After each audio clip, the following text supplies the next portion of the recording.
Meus amigos queridos, aqui é o Sidney.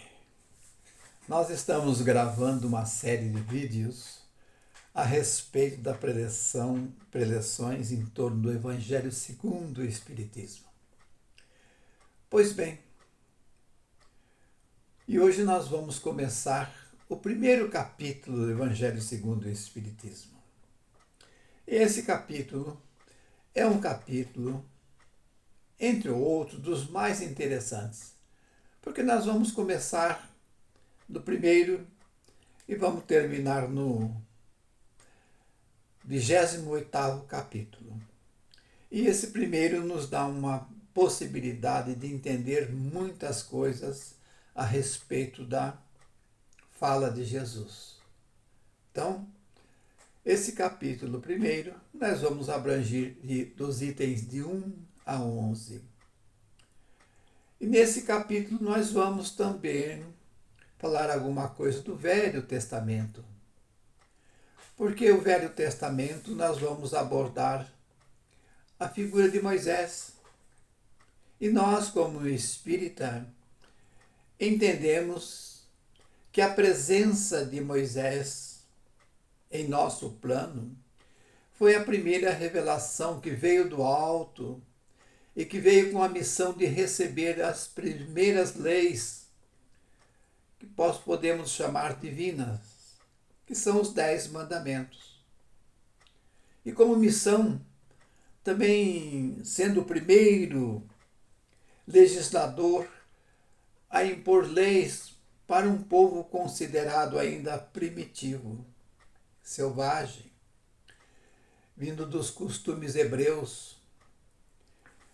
Observamos que os 5 primeiros livros do Evangelho, o Velho Testamento, são textos sagrados do judaísmo, que nós falamos o Pentateuco, chamado de Torá.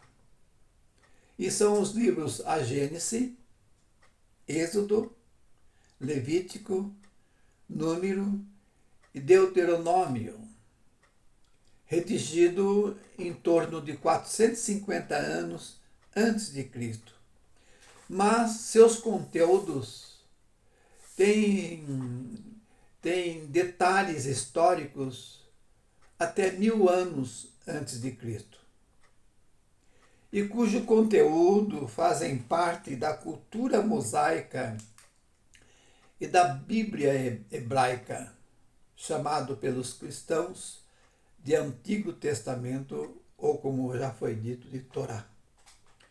Mas vamos dialogar ou expor o primeiro capítulo do Evangelho segundo o Espiritismo, que existe uma introdução que Kardec achou por bem e de grande importância mencionar como preâmbulo desta obra, surgida em 1864 por Kardec. Nós recomendamos aos simpatizantes da filosofia espírita que leiam a introdução quando pegar o Evangelho segundo o Espiritismo. Leiam. Ao ler a introdução, vamos estar cientes para entender a razão de muitos comentários que Jesus faz a respeito do povo da época, às autoridades e seus costumes. E nós vamos obter referências de quem foram os samaritanos, os nazarenos, os publicanos, os portageiros, os fariseus, os escribas, os saduceus, os essênios, os terapeutas e algo muito mais. Mas vamos ao capítulo 1, mencionado em Mateus capítulo 5, 17 ao 18, um registro importantíssimo que Jesus expôs aos doutores da lei da época. Então é ele, Jesus, com a sua presença iluminada, disse assim: não penseis que eu vim destruir a lei e os profetas. Não, eu não vim destruí-los, mas dar-lhes o cumprimento. Porque eu vos digo, em verdade, que o céu e a terra não passarão antes que todas as leis sejam cumpridas perfeitamente. Ou então um único J ou um só ponto. Jesus quis dizer as leis morais, as leis que abrangem o amor ao próximo e a Deus. Então, são os 10 mandamentos, né? Que são divinos, que Jesus reduziu a 2 mandamentos. Quanto às leis de Moisés, as civis propriamente ditas, tinham um caráter provisório. Elas variavam através dos tempos, como variam hoje as nossas leis, porque tudo tende a progredir, tanto no plano intelectual, no social, em todas as esferas. E isso no combate dos abusos sociais, uma vez que vai mudando as práticas exteriores das falsas interpretações das leis, também tem que se adequar. No conjunto, as leis da época fizeram do seu conteúdo a filosofia mosaica, em cuja essência poderia se entender olho por olho, dente por dente. Quem era pego desobedecendo na época, a lei era severamente enquadrada e punida conforme o ato praticado. Era preciso que assim fosse. E os maiores defensores e intérpretes das leis mosaicas, junto à população da época, que eram os doutores das leis, principalmente eram os fariseus, os escribas, os publicanos, os senadores, né? Mas quando Jesus foi questionado pelos doutores da época de qual seria o maior mandamento, assim ele respondeu: olha, gente, o primeiro mandamento é amar a Deus acima de todas as coisas. Amar a Deus. Mas um segundo mandamento eu vos dou: amar o próximo como a si mesmo. E amar o próximo como a si mesmo resumiu em 10 mandamentos, né? Por estas palavras ou mandamentos, Jesus disse: o céu e a terra não passarão. Por quê? Nós estamos num campo de provas e expiações. E os ensinamentos são os ensinamentos morais. Então, antes que tudo seja cumprido, até o único J, disse ele, minhas palavras não passarão. Ele quis dizer as leis que eram divinas, pois quem ama a Deus, consequentemente, ama o seu próximo. Jesus veio estabelecer a era do amor, pois quem ama o próximo não tira a vida dos seus semelhantes, que é o maior capital que um ser humano tem enquanto encarnado.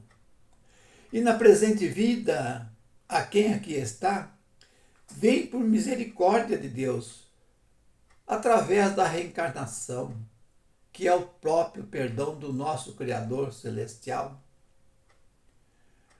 em nosso caminho, para atingir a perfeição. Se não existisse a reencarnação, como dizia Henrique Simonetti, também não haveria Deus.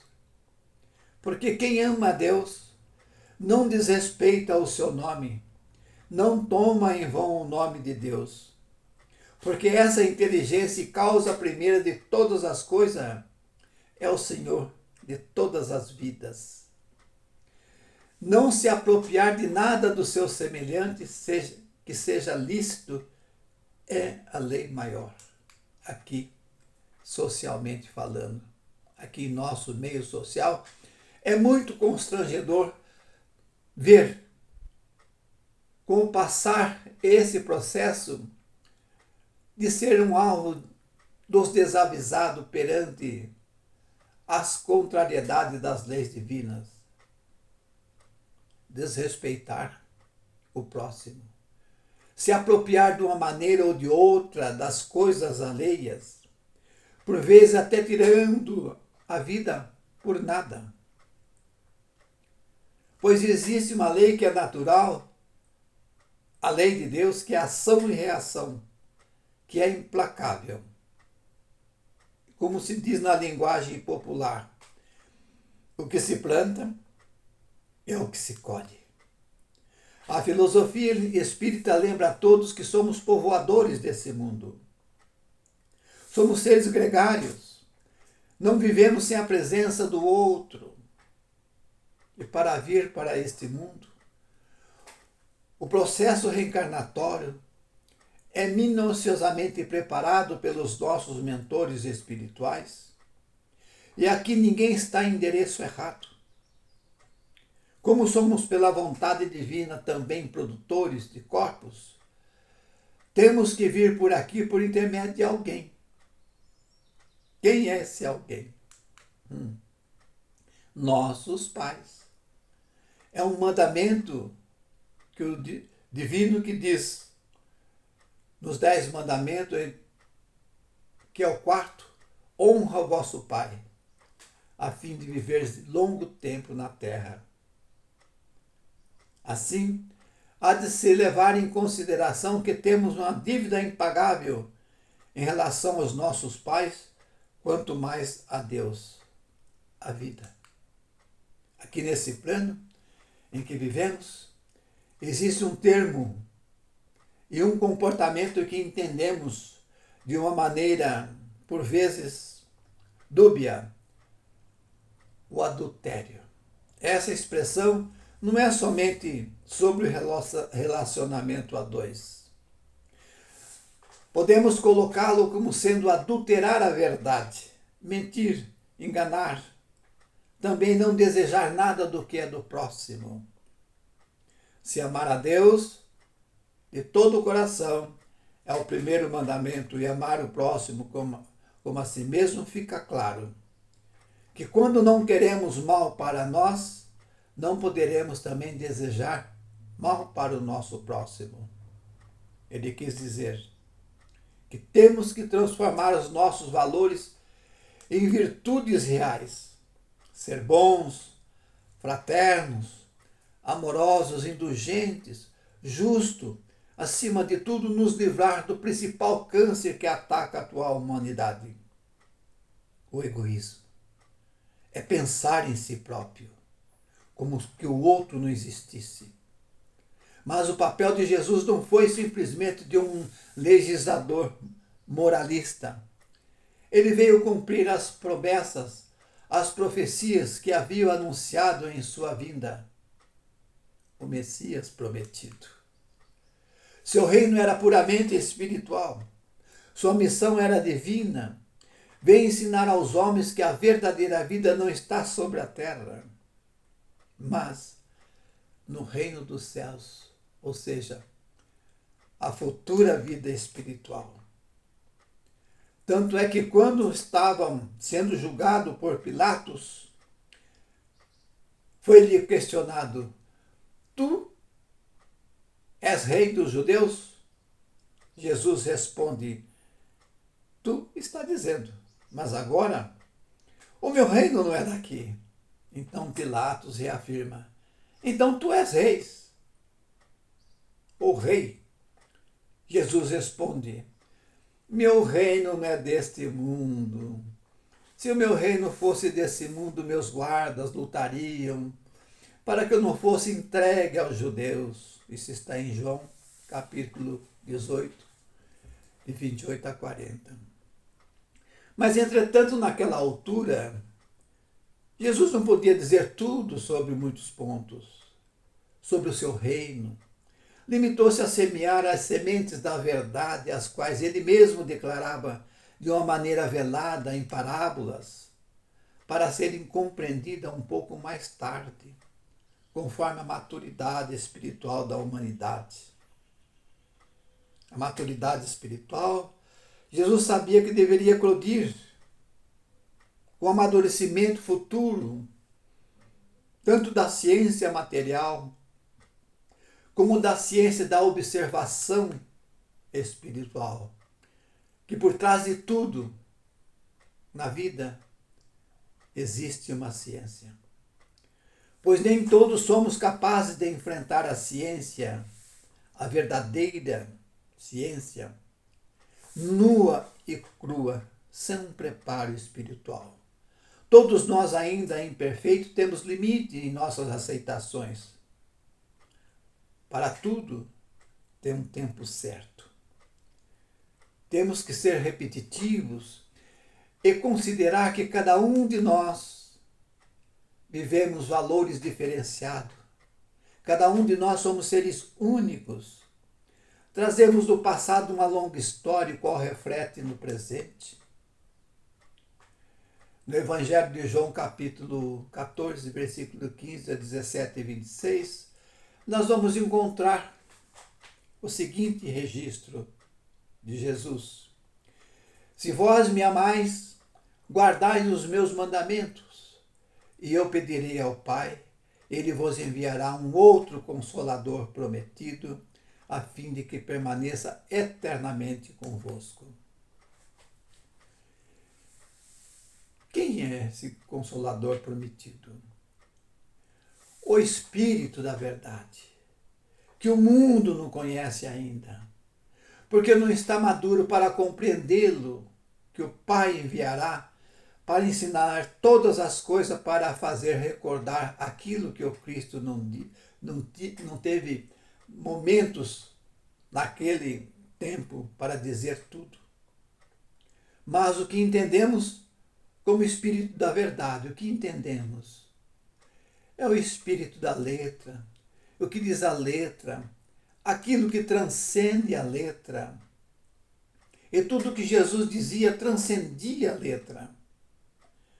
Consideramos a filosofia espírita como ciência, filosofia, religião. É uma filosofia universal.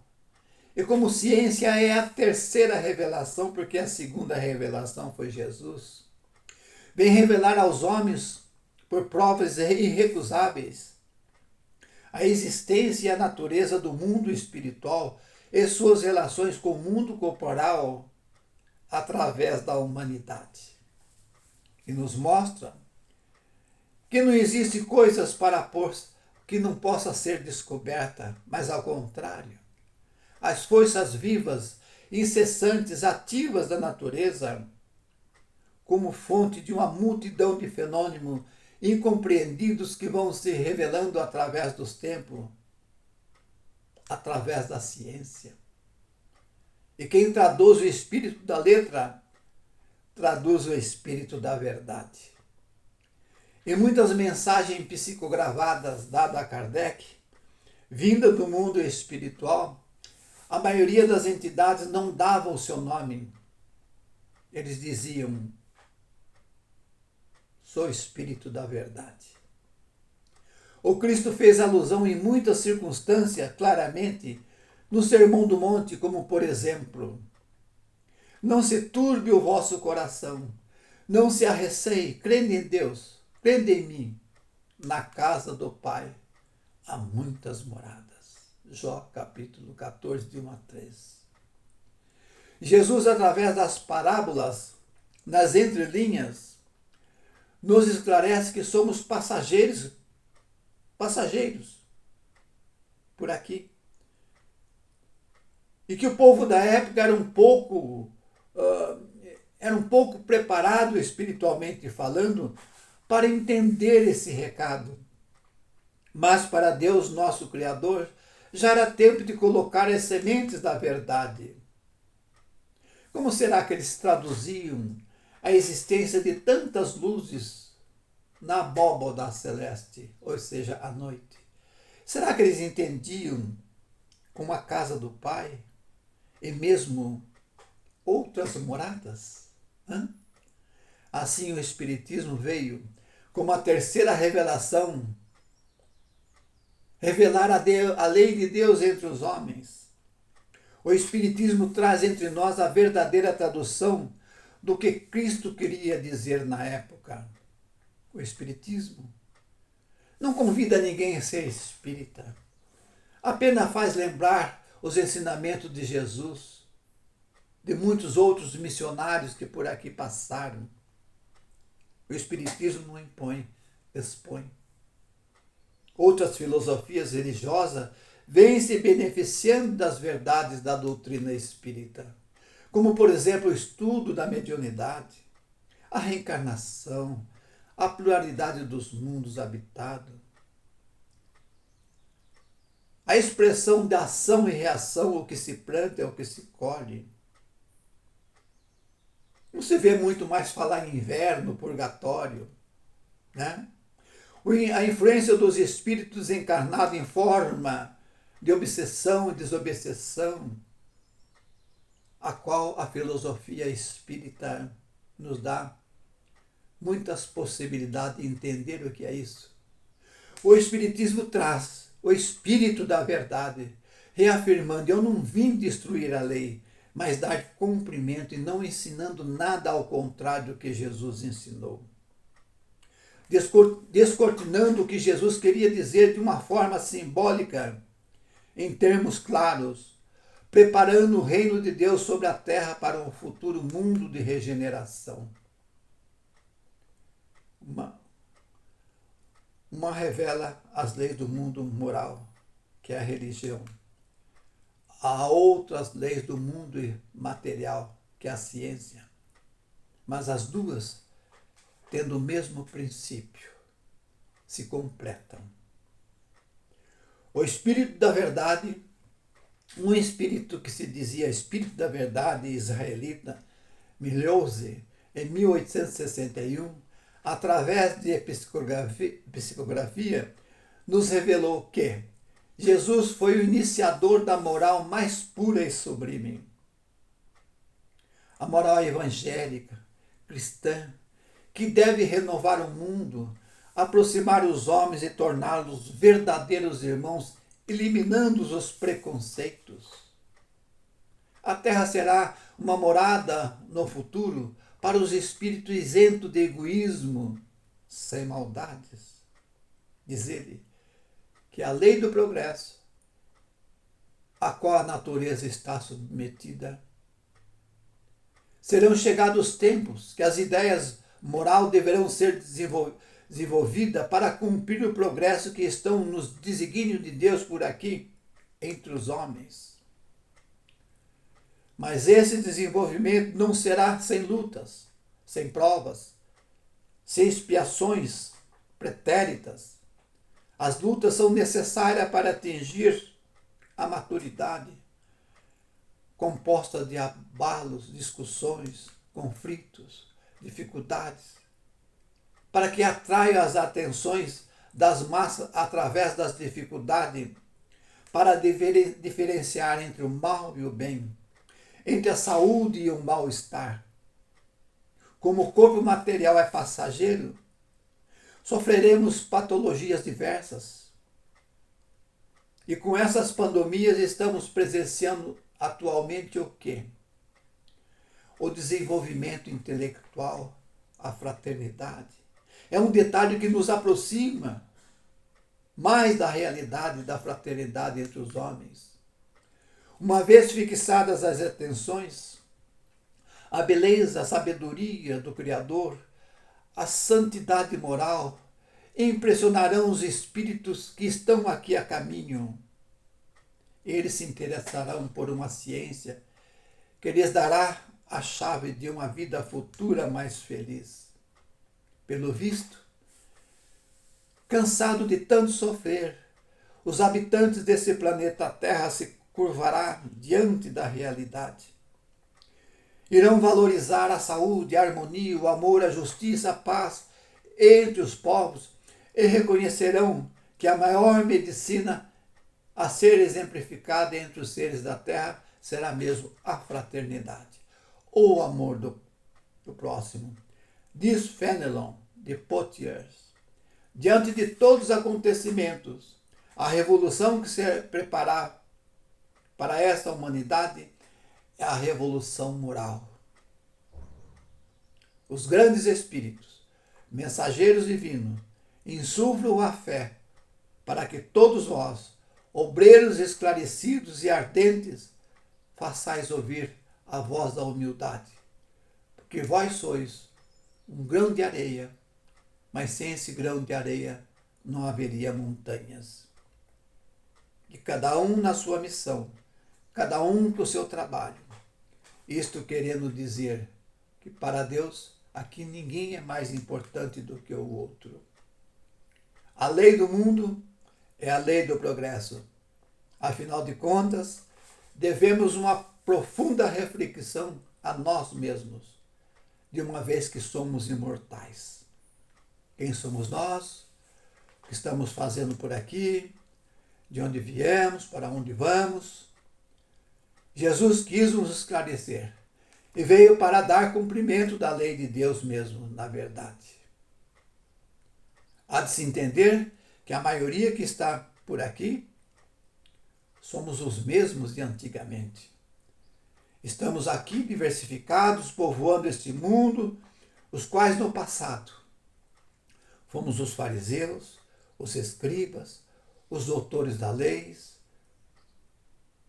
os camponeses, os gladiadores, os publicanos, enfim, com a misericórdia do nosso Criador, sempre tentando ser melhor do que antes, de maneira consciente ou inconsciente, através das inúmeras reencarnações.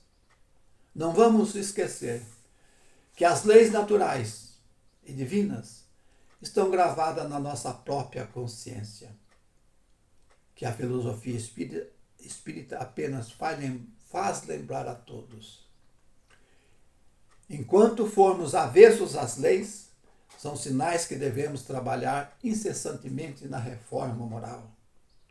No Livro dos Espíritos, 3º capítulo, partindo da pergunta número 614, vamos encontrar, para quem quer se aprofundar um pouco mais, as leis morais. A pergunta 619, onde todos podem conhecê-las, mas nem todos compreendem, será uma luz para todos. Mas todos terão que compreender um dia.